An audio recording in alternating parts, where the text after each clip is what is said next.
ओम नमो भगवते वासुदेवाय। श्री कृष्ण गोविंद हरे मुरारी, हे नाथ नारायण वासुदेवा। जय श्री कृष्णा, राधे राधे। आप सभी का दिन शुभ और मंगलमय हो। आज सुनिए वैशाख मास महात्म्य के आगे की कथा, जिसमें राजा पुरु यशा को भगवान का दर्शन उनके द्वारा भगवत स्तुति और भगवान के वरदान से राजा की सामुज्य मुक्ति का वर्णन है।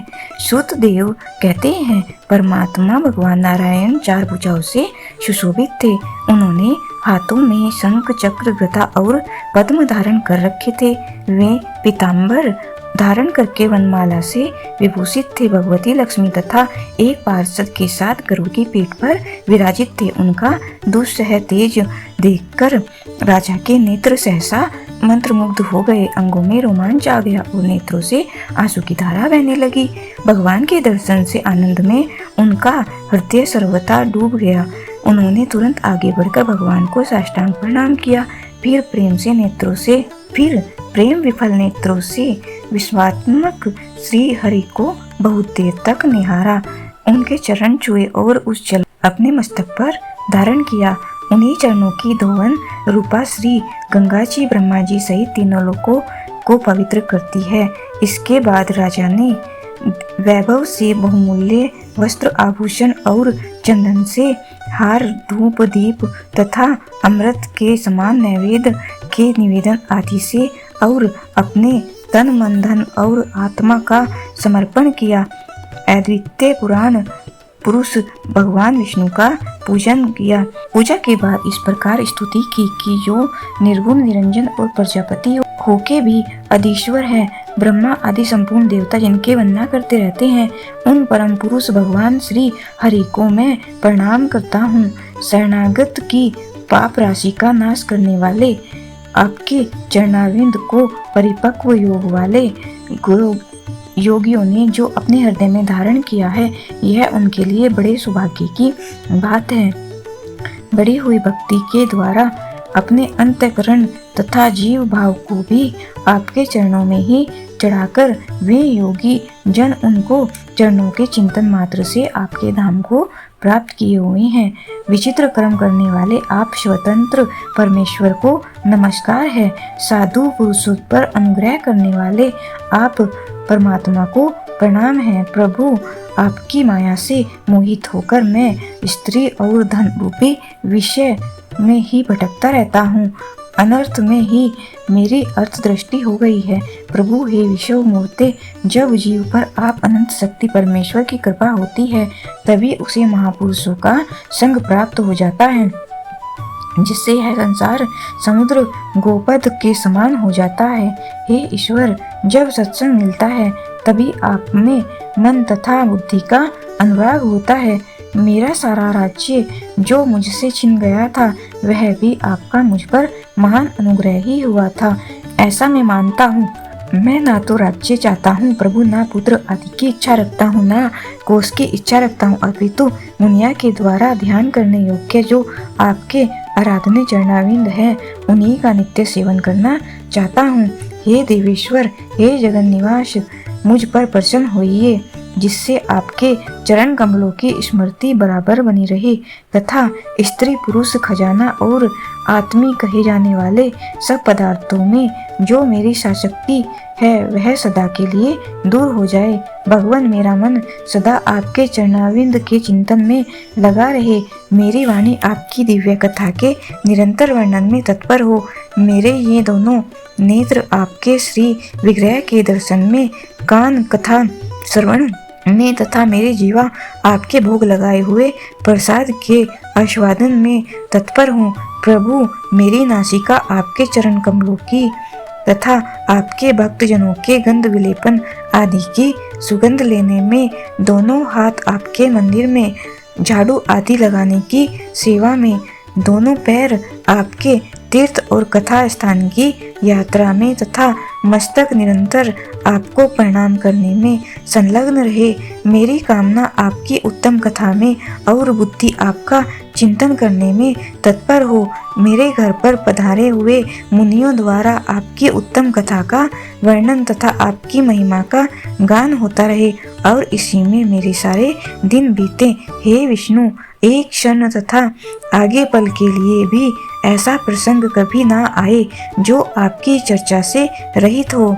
मैं परमेष्टि ब्रह्मा का पद, भूतल का चक्रवर्ती राज्य और मोक्ष भी नहीं चाहता, केवल आपके चरणों की निरंतर सेवा चाहता हूँ, जिसके लिए श्री लक्ष्मी जी तथा ब्रह्मा, शंकर आदि देवता भी सदा प्रार्थना किया करते हैं।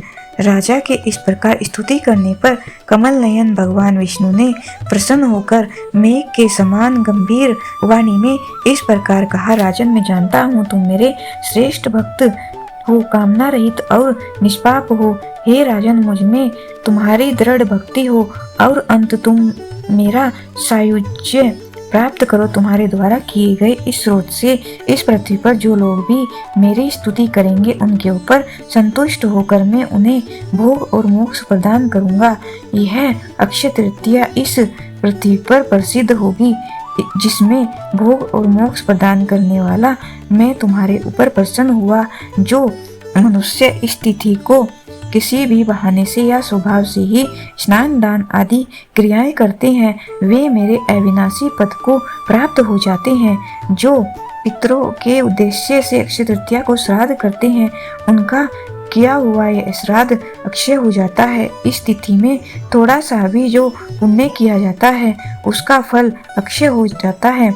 राजन, जो कुटुंबी ब्राह्मण को गाय दान करता है उसके हाथ में सब संपत्तियों की वर्षा करने वाली भुक्ति और भुक्ति आ जाती है। जो वैशाख मास में मेरा प्रेम करने वाले धर्मों का अनुष्ठान करता है उसके जन्म, मृत्यु, जरा, भय और पाप को मैं हर लेता हूँ।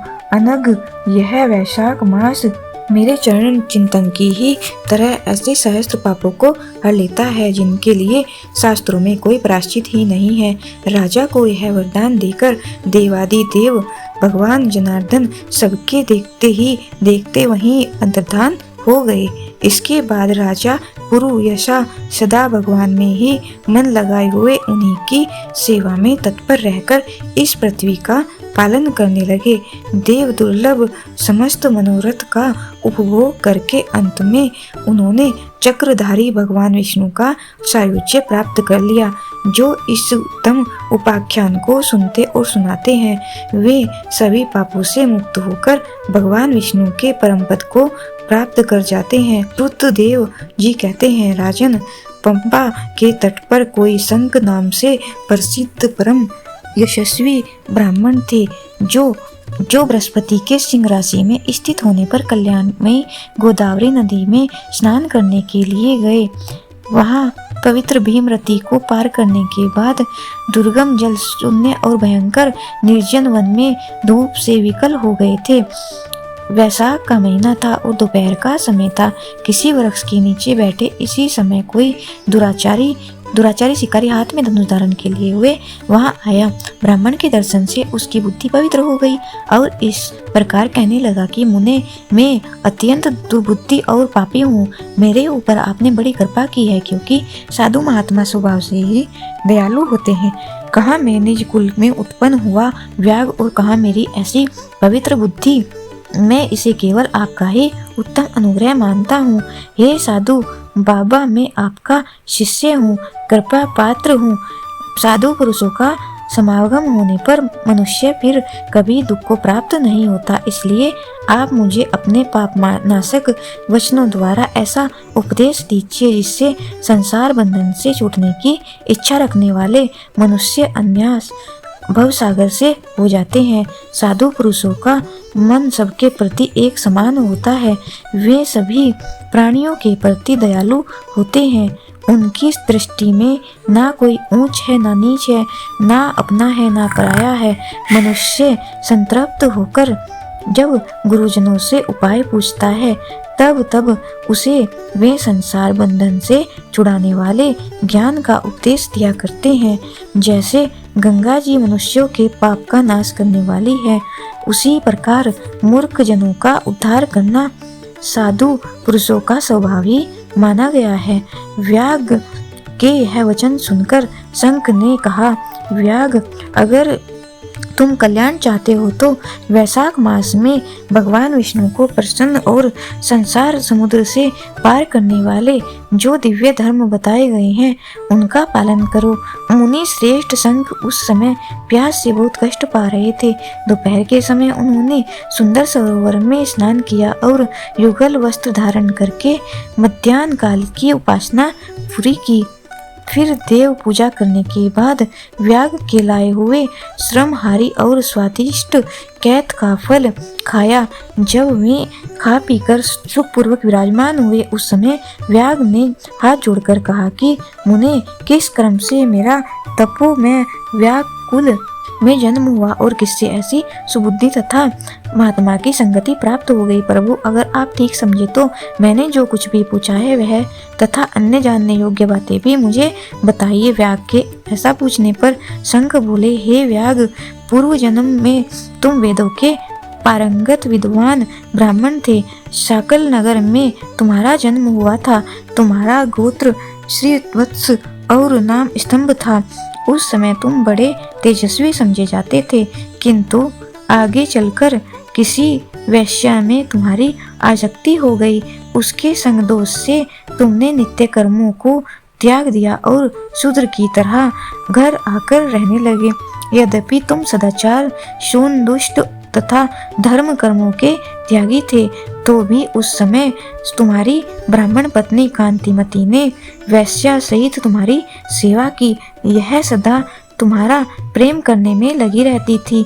वह तुम दोनों के पैर धोती, दोनों की आज्ञा का पालन करती और दोनों से नीचे आसन पर सोया करती थी।